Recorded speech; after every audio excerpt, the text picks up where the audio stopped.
বাংলাদেশের যদি সমর্থন দিবেন পজিটিভলি দেন, বাংলাদেশকে বিপদে ফেলবেন না দয়া করে। একটু পাকিস্তানি মিডিয়া নিয়েও কথা বলতে চাই। তারা খুব সুযোগ নিচ্ছে, মনে হচ্ছে খুব বন্ধু হয়ে উঠেছে সাম্প্রতিক সময়ে। আমরা না খেললে তারা খেলবে না, এমন খবর তাদের ফ্রন্ট মিডিয়াগুলোই আসলে ছড়াচ্ছে। তারা গতকাল দেখলাম জিও নিউজ তারা নিউজ করেছে যে পাকিস্তান তাদের সব ধরনের প্রস্তুতি বন্ধ রেখেছে। কি ধরনের প্রস্তুতি আসলে তারা মিন করেছে সেটা আমরা আসলে জানি না, যে কিভাবে বন্ধ রাখা যায় আসলে বিশ্বকাপের প্রস্তুতি। আবার তারপর শুনলাম যে না, তারা আসলে বিশ্বকাপ বর্জন করবে, এমন কোনো কথা আসলে বলেনি। যে পাকিস্তানের নিজেরই মেরুদণ্ড নেই, তারা আবার কেমন করে বাংলাদেশের জন্য ডিসিশন নিতে পারে? মানে এগুলো খবর কেন ছড়ানো হচ্ছে? দেখুন, মায়ের চেয়ে মাসির দরদটা বেশি এখন আমরা অনেক বেশি দেখতে পাচ্ছি।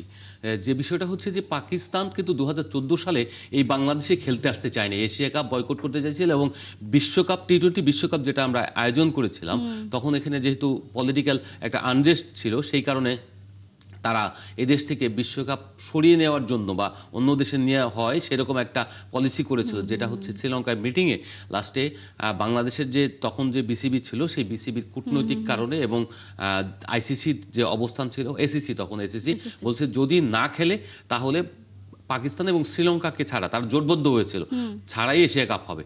ওই যে অবস্থান নিয়েছিল এসিসি, সেটা সম্ভব হয়েছিল শ্রীনিবাসনের কারণে। কিন্তু সব তো একরকম না, এখনকার যে অবস্থা প্রেক্ষাপট ডিফারেন্ট, যে কারণে হচ্ছে যে আপনার হয়তো সেই অবস্থান বাংলাদেশের পক্ষে নেওয়ার মতো কেউ নেই।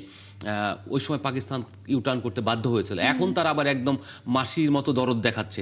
কিন্তু এই যে দরদ দেখাতে গিয়ে আপনি ভুল মিথ্যা তথ্য দিচ্ছেন এবং মিডিয়াকে ব্যবহার করে যা তা ইনফরমেশন দিচ্ছেন, আপনি কোন দলটা প্র্যাকটিস করছে ওখানে? আপনি তো ডোমেস্টিক ক্রিকেট চালাচ্ছেন, আপনার প্লেয়ার খেলছে বিপিএলে, আপনার প্লেয়ার খেলছে বিগ ব্যাশে। তাহলে আপনি অফিসিয়ালি বলেন, আপনি যদি এত বড় বাংলাদেশের সঙ্গে বাংলাদেশ প্রেমী হয়ে থাকেন, তাহলে বাংলাদেশের ক্রিকেটকে যদি সমর্থনই দিতে চান, সমর্থন দেওয়ার অনেক ওয়ে আছে, সেটা আপনি দেন। কিন্তু সেটা তো করেননি, আপনি মিথ্যা তথ্য দিচ্ছেন। আপনি সরাসরি বলেন, সরাসরি বললে তখন এটা ভালো হবে, যে সবাই জানবে বিশ্বের, হ্যাঁ আপনি খেলবেন। আপনি তো খেলবেন ঠিকই, কারণ আপনার সঙ্গে আইসিসির এমইও আছে, যে আপনি যদি কোনো কারণে যৌক্তিক কারণ ছাড়া বিশ্বকাপ না খেলেন তাহলে আপনাকে $2 মিলিয়ন আইসিসিকে কম্পেনসেশন দিতে হবে। কিন্তু সেই জায়গায় আপনার দেশ বলছে আপনারা খেলবেন, আপনারা অংশগ্রহণ করবেন, আপনারই তো নিজেরই তো শ্রীলঙ্কা, এবং আপনি আইসিসি এবং ভারতের সঙ্গে চুক্তি করে নিয়েছেন যে যেহেতু চ্যাম্পিয়ন্স ট্রফিতে ভারত পাকিস্তানে যায়নি, সেই তো আপনিও সিদ্ধান্ত নিয়ে একদম যৌথভাবে চুক্তি করে নিয়েছেন যে আপনি খেলবেন।